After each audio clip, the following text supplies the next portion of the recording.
Guys, ako lang ba yung nakakapansin na parang may nabubuo ng rivalry sa NBA ngayon, no? Natutuwa ako kasi na-hype talaga ako kasi something na parang bumabalik, no? Kasi noon, ganoon may rivalry. Galit na galit sila sa kalaban nila.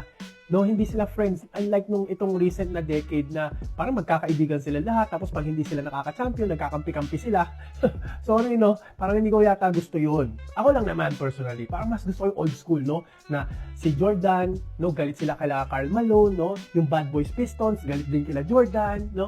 Si Kobe, ayaw niya rin sa Celtics, kalaban nila lagi, no? Sa finals, galit siya kay Paul Pierce.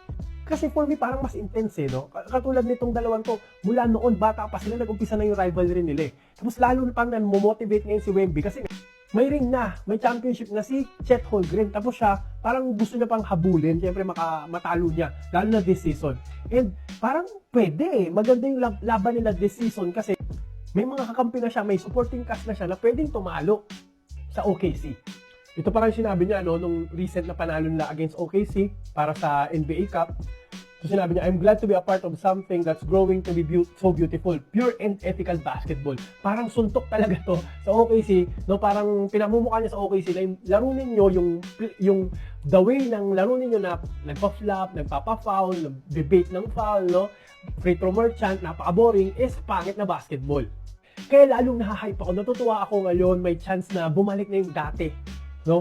Unlike yung panahon nga ni LeBron, no?